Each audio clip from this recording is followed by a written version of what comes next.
आप देख रहे हैं सच की राह न्यूज, खबर भी असर भी।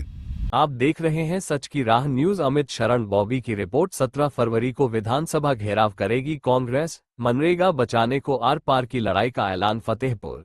आगामी 17 फरवरी को प्रस्तावित विधानसभा घेराव को लेकर कांग्रेस पार्टी ने ज्वालागंज स्थित पार्टी कार्यालय में प्रेस कॉन्फ्रेंस आयोजित की। जिला अध्यक्ष महेश द्विवेदी और शहर अध्यक्ष आरिफ गुड्डा ने संयुक्त रूप से पत्रकारों को कार्यक्रम की जानकारी दी। जिला अध्यक्ष महेश द्विवेदी ने कहा कि वर्ष 2005 में यूपीए सरकार द्वारा लागू महात्मा गांधी राष्ट्रीय ग्रामीण रोजगार गारंटी अधिनियम मनरेगा ने संविधान में निहित काम के अधिकार को साकार किया और ग्राम पंचायतों को सशक्त बनाया। उन्होंने आरोप लगाया कि कोविड-19 जैसे संकट में कारगर साबित हुई इस योजना को भाजपा सरकार कमजोर करने का प्रयास कर रही है। एसआईआर के मुद्दे पर उन्होंने शाहयाह विधानसभा क्षेत्र में बीएलओ पर दबाव बनाकर जबरन फार्म 7 भरवाने का आरोप लगाया। एचजी गांव में 70 तथा ललौली में बड़ी संख्या में मतदाताओं के वोट काटे जाने का दावा करते हुए प्रमाण होने की बात कही। शहर अध्यक्ष आरिफ गुड्डा ने कहा कि कांग्रेस गरीबों और ग्रामीण मजदूरों के अधिकारों की लड़ाई के लिए प्रतिबद्ध है। मनरेगा बचाओ संग्राम को सफल बनाने के लिए 17 फरवरी को कार्यकर्ता विधानसभा का घेराव करेंगे। प्रेस वार्ता में मनरेगा कोऑर्डिनेटर आरिफ खान, देवी प्रकाश दुबे, कलीम उल्ला सिद्दीकी, प्रकाश पांडेय, माधुरी रावत, आदित्य श्रीवास्तव, पंडित रामनरेश महाराज, आनंद सिंह गौतम और गुफरान पौली मौजूद। को 40% भार डाल दिया गया है और कहीं ना कहीं इस तरह डाला गया है भार, तो 10% तो राज्य सरकारें दे नहीं पा रही, तो 40% क्या देगी? तो क्योंकि इनकी मंशा है कि मनरेगा कैसे खत्म की जाए। जिस तरह आज सांसद से लेकर सड़क तक कांग्रेस लड़ रही है मजदूरों के लिए, जिस तरह आपने कोरोना काल में देखा है कि जिस तरह लोग दूसरे जनपदों से अपने अपने घर जब वापस आए गांव, तो वहां कोई काम नहीं था, इसलिए वहां से वो लोग अपने गांव की ओर चले, कम से कम खाने को कुछ मिलेगा। लेकिन यही मनरेगा ने आज उनको जीवन दान दिया। गांव में वो लोग काम कर रहे थे अच्छा, जिससे हमारा मजदूर जो भी बाहर था अपने गांव में सुरक्षित रहा। सरकार को परवाह नहीं रही कि कोरोना काल करके जिस तरह लोग पैदल आए, कितने लोग मारे गए, उसकी परवाह नहीं थी, क्योंकि कहीं ना कहीं आंकड़े छिपाए जा रहे थे। लेकिन कांग्रेस ने इसको कभी गंभीरता से लिया और इस मुद्दे को आपके बीच में, मीडिया के बीच में रखा और इसकी लड़ाई लड़ती चली आई, जिसमें रसोईया का एक कार्यक्रम भी चला था हम लोग का उत्तर प्रदेश के अंदर। जो लोग आ रहे थे उनको भोजन भी दिया जा रहा था।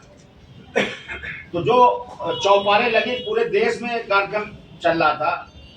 और जो अभी ये आपका जो कल पद यात्रा थी हम लोग की 15 से 16 किलोमीटर की, पूरे देश में थी।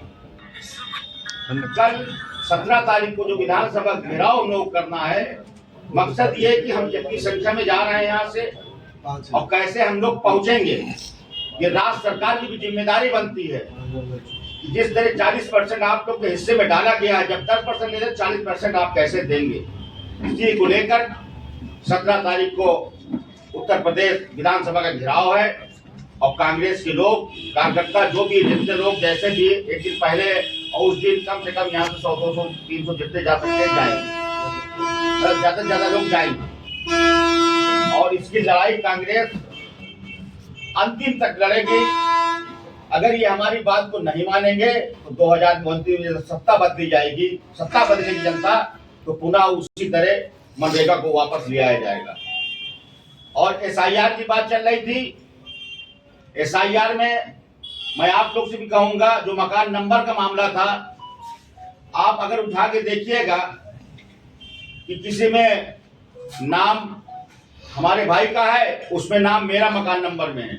इस तरह लगभग हर बूथ पे है। आप लोग वोटर लिस्ट रखिए, चेक भी कर सकते हैं। अभी हम लोग इसका और खुलासा करेंगे भी, अभी एसआईआर चल ही रहा है। और जो नाम काटने का जैसे खटड़ों में हुआ, तो सरकार को भी चेताए दे रहे हैं हम लोग और चुनाव आयोग को भी। कांग्रेस इससे पीछे हटने वाली नहीं, भाजपा नहीं, भाजपा की सरकार पूरी लगी रहे। अगर एक भी मतदाता नाजायज काटा गया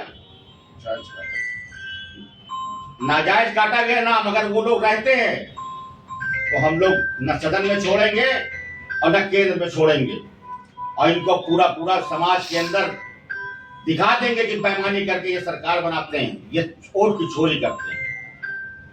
बस आप लोग का सहयोग चाहिए, क्योंकि आप भी जानते हैं जनता हमारी बहुत जागरूक हो चुकी है, इसीलिए आगे जो भी होगा हम लोग इस लड़ाई को, इस SIR को लेकर अगर नाम काटे जाते, जिस तरह फार्म बांटे गए, भाजपा के लोगों का नाम आया, तो हम लोग छोड़ेंगे नहीं किसी का, क्योंकि अगर नाम काटे जाएंगे तो कहे हम लोग को डीएम का घेराव करना पड़े, चाहे आयोग का घेराव करना, नाम तो हम चढ़वा के रहेंगे, क्योंकि हम सब देश के नागरिक हैं। ये हम लोग को ये ना बताए कौन घुसपैठ है, कौन देशभक्त है। वो अपने आप को देशभक्त यहाँ बैठे हैं, उनको कहते हैं गद्दार है, क्योंकि अब होने वाला नहीं है। जो कांग्रेस ने हमेशा किया है, आदि से लेके आज तक की लड़ाई लड़ती चली आ रही है, वो लड़ाई आगे भी लड़ेगी और इनसे